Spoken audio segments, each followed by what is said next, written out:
ನಮಸ್ತೆ ವೀಕ್ಷಕರೇ, ನನ್ನ ಯೂಟ್ಯೂಬ್ ಚಾನೆಲ್ಗೆ ಸ್ವಾಗತ. ರುಚಿಯಾದ ಆಲೂ ಪರೋಟ ಮಾಡಲು ಆಲೂಗಡ್ಡೆಯನ್ನು ತೆಗೆದುಕೊಂಡಿದ್ದೇನೆ.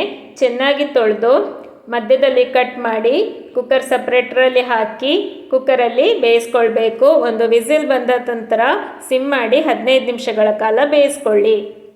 ಪರೋಟಕ್ಕೆ ಹಿಟ್ಟು ಕಲಸಿಕೊಳ್ಳಲು 3 ಕಪ್ಪಿನಷ್ಟು ಗೋಧಿ ಹುಡಿ, 1 ಟೇಬಲ್ ಸ್ಪೂನ್ ಓಂಕಾಳು ಮತ್ತು 1 ಟೇಬಲ್ ಸ್ಪೂನ್ ಜೀರಿಗೆ ಇಷ್ಟನ್ನು ಹಾಕಿ ನೀರು ಹಾಕಿ ಚೆನ್ನಾಗಿ ಕಲಸಿಕೊಳ್ಬೇಕು. ಹಿಟ್ಟನ್ನು ಚೆನ್ನಾಗಿ ನಾದ್ಕೊಳ್ಬೇಕು. ಹಿಟ್ಟು ತುಂಬ ಸಾಫ್ಟಾಗಿ ಬರಬೇಕು. ಈ ಪರೋಟ ಮಾಡಲು ಹಿಟ್ಟು ಕಲಸುವುದೇ ಇಂಪಾರ್ಟೆಂಟ್ ಪಾಯಿಂಟ್. ನೀವು ಮಾಡಿದ ಪರೋಟದ ಹಿಟ್ಟು ಹದ ಕರೆಕ್ಟಾಗಿ ಇದ್ದರೆ ಪರೋಟ ಲಟ್ಟಿಸುವಾಗ ಒಡೆಯುವುದಿಲ್ಲ, ಬಿರಿಯುವುದಿಲ್ಲ, ತುಂಬ ಚೆನ್ನಾಗಿ ಬರ್ತದೆ. ಚಪಾತಿ ಹಿಟ್ಟಿಗಿಂತ ಮೆದುವಾಗಿ ಕಲಸಿಕೊಳ್ಬೇಕು. ವಿಡಿಯೋವನ್ನು ಸರಿಯಾಗಿ ನೋಡಿ, ಆಗ ನಿಮಗೆ ಗೊತ್ತಾಗ್ತದೆ ಯಾವ ಥರ ಬರಬೇಕು ಅಂತ. ಕೊನೆಯಲ್ಲಿ ಸ್ವಲ್ಪ ತುಪ್ಪವನ್ನು ಹಾಕ್ಕೊಳ್ಬೇಕು. 1 ಟೇಬಲ್ ಸ್ಪೂನಷ್ಟು ತುಪ್ಪವನ್ನು ಹಾಕ್ಕೊಂಡು ಈ ಥರ ಮೃದುವಾಗಿ ಕಲಸಿಕೊಳ್ಬೇಕು.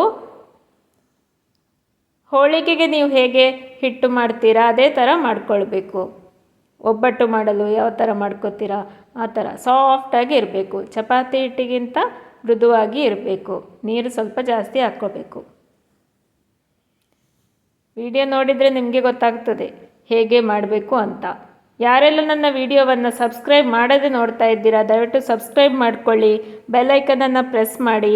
ಇದರಿಂದ ನಾನು ಹಾಕೋ ಹೊಸ ವಿಡಿಯೋ ನೋಟಿಫಿಕೇಷನ್ ನಿಮಗೆ ಸಿಗ್ತದೆ. ವಿಡಿಯೋಗಳು ನಿಮಗೆ ಇಷ್ಟವಾಗಿದ್ದಲ್ಲಿ ದಯವಿಟ್ಟು ಲೈಕ್ ಬಟನನ್ನು ಪ್ರೆಸ್ ಮಾಡಿ. ಈ ಥರ ಚೆನ್ನಾಗಿ ಕಲಿಸ್ಕೊಂಡು ಮುಚ್ಚಳ ಮುಚ್ಚಿ ಮಿನಿಮಮ್ ಅರ್ಧ ಗಂಟೆಗಳ ಕಾಲ ಬಿಡಬೇಕು. ಈಗ ಆಲೂಗಡ್ಡೆ ಬೆಂದಿದೆ, ತಣಿದಿದೆ. ನಾವು ಸಿಪ್ಪೆಯನ್ನು ತೆಗೆದುಕೊಂಡು ಸ್ಟಫಿಂಗ್ ರೆಡಿ ಮಾಡ್ಕೊಳ್ತಾ ಇದ್ದೇವೆ. ಆಲೂಗಡ್ಡೆ ಬೇಯಿಸುವಾಗ ಜಾಸ್ತಿ ನೀರು ಹಾಕಬಾರ್ದು.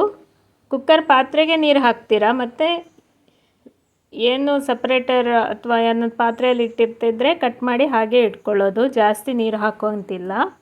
ಗಟ್ಟಿಯಾಗಿ ಸ್ಟಫಿಂಗ್ ಮಾಡಬೇಕು. ನೀವು ಗಟ್ಟಿಯಾಗಿ ಸ್ಟಫಿಂಗ್ ಮಾಡಿದರೆ ಪರೋಟ ಲಟ್ಟಿಸಲಿಕ್ಕೆ ಚೆನ್ನಾಗಿ ಬರ್ತದೆ. ಈ ಟಿಪ್ಪನ್ನು ನೀವು ಫಾಲೋ ಮಾಡಿ. ಚೆನ್ನಾಗಿ ಆಲೂಗಡ್ಡೆಯನ್ನು ಪುಡಿ ಮಾಡಿಕೊಳ್ಬೇಕು. ನಾವಿಲ್ಲಿ ಸ್ಮ್ಯಾಶರನ್ನು ಉಪಯೋಗಿಸ್ಕೊಂಡು ಪುಡಿ ಮಾಡ್ತಾ ಇದ್ದೇವೆ ಸ್ಟಾರ್ಟಿಂಗಲ್ಲಿ. ಆಮೇಲೆ ಕೈಯಲ್ಲೇ ಸ್ವಲ್ಪ ಪುಡಿ ಮಾಡಿ ಅದು ನೈಸಾಗಿ ಬರಬೇಕು. ನೈಸಾಗಿ ಇದ್ದರೆ ನಿಮಗೆ ಲಟ್ಟಿಸಲಿಕ್ಕೆ ತುಂಬ ಸುಲಭವಾಗ್ತದೆ. ಗಟ್ಟಿಯಾಗಿ ಇರಬಾರ್ದು. ಚೆನ್ನಾಗಿ ನೈಸಾಗಿ ಪುಡಿ ಮಾಡಿ ಆಮೇಲೆ ರುಚಿಗೆ ತಕ್ಕಷ್ಟು ಉಪ್ಪು, ಖಾರ ಎಲ್ಲ ಹಾಕ್ಕೊಳ್ಬೇಕು. ಈ ಪಲ್ಯ ಒಳ್ಳೆ ಸ್ಟ್ರಾಂಗಾಗಿ ನೀವು ಮಾಡಬೇಕು.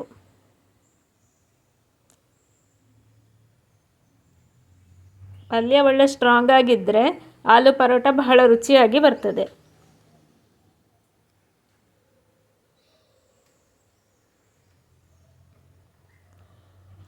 ಪರೋಟದ ಔಟರ್ ಕವರ್ ಇರ್ತದಲ್ಲ ಗೋಧಿ ಹಿಟ್ಟಿನದ್ದು, ಅದು ಈ ಸ್ಟಫಿಂಗನ ಖಾರ, ಉಪ್ಪು ಅದನ್ನು ಹೀರ್ಕೊಳ್ತದೆ. ಹಾಗಾಗಿ ನೀವು ಮಾಡಿರೋ ಪಲ್ಯ ಒಳ್ಳೆ ಖಾರವಾಗಿ ಇದ್ದರೆ ಪರೋಟ ರೆಡಿ ಆದಾಗ ಮೀಡಿಯಮ್ ಖಾರ ಆಗಿರುತ್ತೆ. ಏನು ನೀವು ಪಲ್ಯ ಮಾಡ್ತೀರಾ ಅದಕ್ಕಿಂತ ಸ್ವಲ್ಪ ಜಾಸ್ತಿ ಖಾರನೇ ಮಾಡಿ, ಜಾಸ್ತಿ ಸ್ಟ್ರಾಂಗಾಗಿ ಮಾಡಿ. ಆಗ ನೀವು ಮಾಡಿದ ಪರೋಟ ಬಹಳ ಚೆನ್ನಾಗಿ ಬರ್ತದೆ. ಖಾರಕ್ಕೆ ಹಸಿಮೆಣಸಿನ್ಕಾಯಿ, ಪರಿಮಳಕ್ಕೆ ಕರಿಬೇವಿನ ಸೊಪ್ಪು, ಕೊತ್ತಂಬರಿ ಸೊಪ್ಪು ತೆಗೆದುಕೊಳ್ಬೋದು. ಈಗ ಈ ಥರ ರೆಡಿ ಮಾಡಿ ಆಮೇಲೆ ಒಗ್ಗರಣೆ ಮಾಡಿ, ಸೌಟಲ್ಲಿ ಒಗ್ಗರಣೆ ಮಾಡಿ ಹಾಕ್ಕೊಳ್ಳೋದು, ಮಿಕ್ಸ್ ಮಾಡೋದು. ಈಗ ಇದಕ್ಕೆ ರುಚಿಗೆ ತಕ್ಕಷ್ಟು ಉಪ್ಪನ್ನು ಹಾಕ್ಕೊಳ್ಬೇಕು. ನಾವಿಲ್ಲಿ ರುಚಿಗೆ ತಕ್ಕಷ್ಟು ಉಪ್ಪನ್ನು ಹಾಕ್ಕೊಳ್ತಾ ಇದ್ದೇವೆ. ನೀವು ಎಷ್ಟು ಕ್ವಾಂಟಿಟಿಯಲ್ಲಿ ಮಾಡ್ತೀರಾ ಅದಕ್ಕೆ ತಕ್ಕಷ್ಟು ಉಪ್ಪನ್ನು ಹಾಕ್ಕೊಳ್ಳಿ. 1-2 ಬಾರಿ ಮಾಡಿದಾಗ ನೀವು ಮಾಡಿದ ಪರೋಟ ಭಾಳ ಚೆನ್ನಾಗಿ ಬರ್ತದೆ. ಹಿಟ್ಟನ್ನು ಕಲಿಸುವಾಗ ಸಾಫ್ಟಾಗಿ ಕಲಿಸ್ಬೇಕು. ಆಗ ಲಟ್ಟಿಸಲಿಕ್ಕೆ ಭಾಳ ಸುಲಭ ಆಗ್ತದೆ, ಬಿರುಕು ಬಿಡೋದಿಲ್ಲ.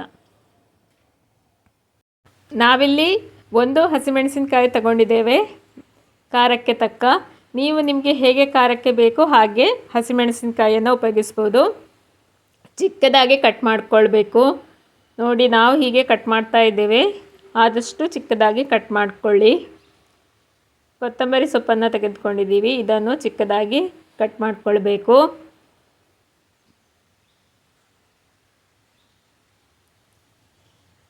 ಸ್ಟಫಿಂಗ್ ನಿಮಗೆ ಹೇಗೆ ಬೇಕು ಹಾಗೆ ಮಾಡ್ಕೊಳ್ಬಹುದು. ಏನು ಮಸಾಲೆ ಇಷ್ಟ ಆಗುತ್ತೆ, ಹೆಚ್ಚಾಗಿ ಈ ಥರ ಮಾಡಿದರೆ ಭಾಳ ಚೆನ್ನಾಗಿ ಬರ್ತದೆ.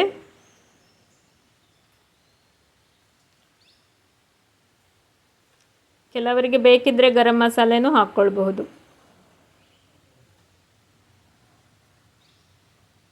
ನಾವು ಇದನ್ನು ಪುಡಿ ಮಾಡಿದ ಆಲೂಗಡ್ಡೆಗೆ ಹಾಕ್ಕೊಳ್ತಾ ಇದ್ದೇವೆ.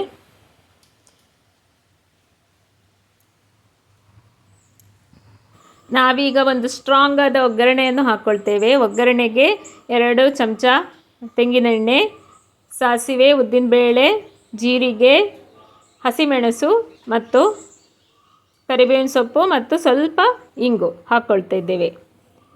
ನೀವು ಹೇಗೆ ಒಗ್ಗರಣೆ ಮಾಮೂಲಾಗಿ ಹಾಕ್ಕೊಳ್ತೀರಾ ಅದೇ ಥರ ಹಾಕ್ಕೊಳ್ಳೋದು.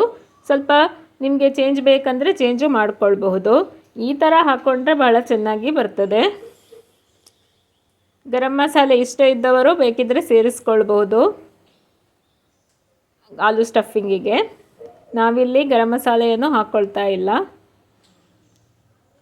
ಈ ಒಗ್ಗರಣೆ ಸ್ವಲ್ಪ ಆಗಲಿ, ಚಟಪಟ ಸಿಡಿಬೇಕು, ಆಮೇಲೆ ಹಾಕ್ಕೊಳ್ಳುವಂಥದ್ದು.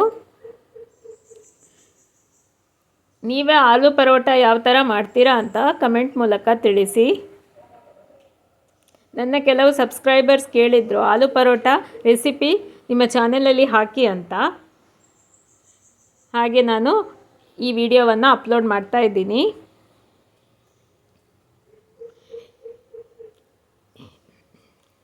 ಈಗ ಒಗ್ಗರಣೆಗೆ ಇನ್ನೂ ಕೊತ್ತಂಬರಿ ಸೊಪ್ಪು ಹಾಕ್ಕೊಂಡಾಗಿದೆ. ಒಗ್ಗರಣೆಗೆ ಕರಿಬೇವಿನ ಸೊಪ್ಪನ್ನು ಹಾಕ್ಕೊಳ್ಳೋದು. ನಿಮಗೆ ಕಾಣ್ತಾ ಇದೆ ಅಲ್ಲ, ಆಲೂ ಸ್ಟಫಿಂಗ್ ಮೇಲೆ ನಾನು ಕೊತ್ತಂಬರಿ ಸೊಪ್ಪನ್ನು ಮೊದಲೇ ಹಾಕ್ಕೊಂಡಿದ್ದೀನಿ. ಒಗ್ಗರಣೆ ಸಿಟಿದಾಗ ಅದಕ್ಕೆ ಗ್ಯಾಸನ್ನು ಆಫ್ ಮಾಡಿಕೊಂಡು ಕರಿಬೇವಿನ ಸೊಪ್ಪು ಮತ್ತು ಹಸಿಮೆಣಸಿನ್ಕಾಯಿನ ಹಾಕ್ಕೊಳ್ಳುವಂಥದ್ದು.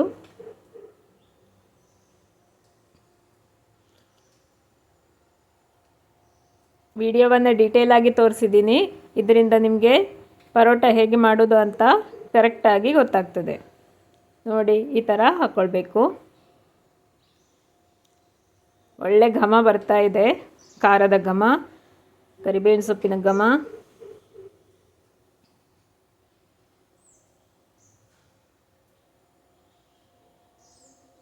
ಇನ್ನು ಇದನ್ನು ಸ್ಟಫಿಂಗಿಗೆ ಹಾಕ್ಕೊಳ್ಳೋದು.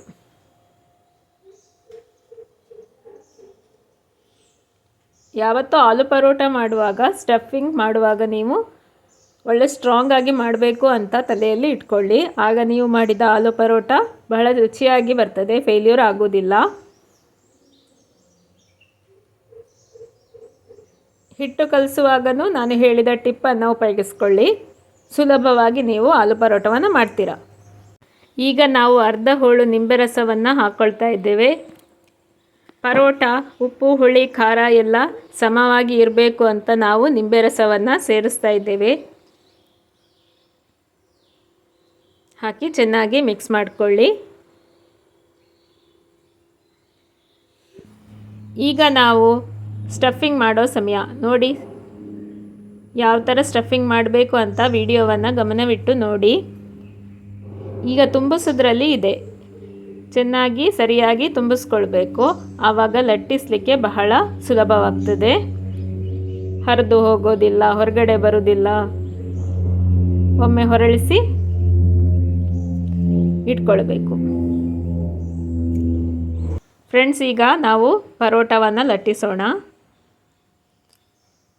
ಈ ಥರ ಜಸ್ಟ್ ರೋಲ್ ಮಾಡಿದರೆ ಆಯಿತು. ಜಾಸ್ತಿ ಪ್ರೆಷರ್ ಹಾಕಿ ಲಟ್ಟಿಸಬಾರ್ದು. ಜಸ್ಟ್ ರೋಲ್ ಮಾಡೋದು. ಸಾಫ್ಟಾಗಿರ್ತದಲ್ಲ, ಚೆನ್ನಾಗಿ ಬರ್ತದೆ, ಎಲ್ಲೋ ಹರಿದು ಹೋಗಿಲ್ಲ. ಇದು ಲಟ್ಟಿಸಿದ ಕೂಡಲೇ ಇದನ್ನು ತವಕ್ಕೆ ಹಾಕ್ಕೊಳ್ಬೇಕು. ನೋಡಿ ಫ್ರೆಂಡ್ಸ್, ಪರೋಟ ಲಟ್ಟಿಸಿ ಆಯಿತು.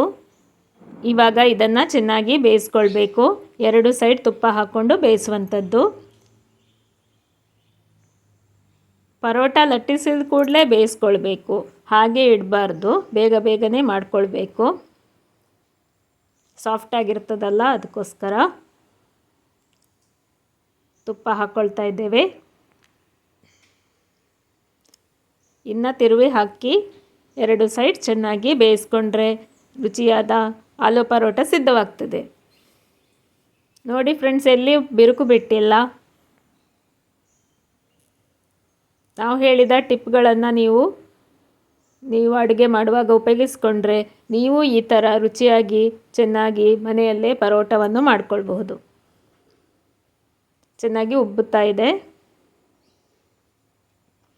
ಈ ವಿಡಿಯೋ ನಿಮಗೆ ಇಷ್ಟವಾಗಿದೆ ಎಂದು ಭಾವಿಸ್ತೇನೆ.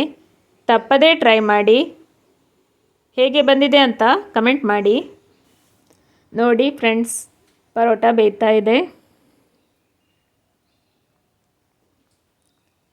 2 ಸೈಡ್ ಚೆನ್ನಾಗಿ ಬೇಯಿಸ್ಕೊಳ್ಬೇಕು, ಸ್ವಲ್ಪ ಟೈಮ್ ಹಿಡಿಯುತ್ತೆ ಬೇಯಲಿಕ್ಕೆ. ನೋಡಿ, ಸಿದ್ಧವಾಗ್ತಿದೆ. ನಿಮಗೆ ಈ ವಿಡಿಯೋ ಇಷ್ಟವಾಗಿದ್ದಲ್ಲಿ ನನ್ನ ಚಾನೆಲನ್ನು ಲೈಕ್, ಶೇರ್, ಸಬ್ಸ್ಕ್ರೈಬ್ ಮಾಡಿ. ಧನ್ಯವಾದಗಳು.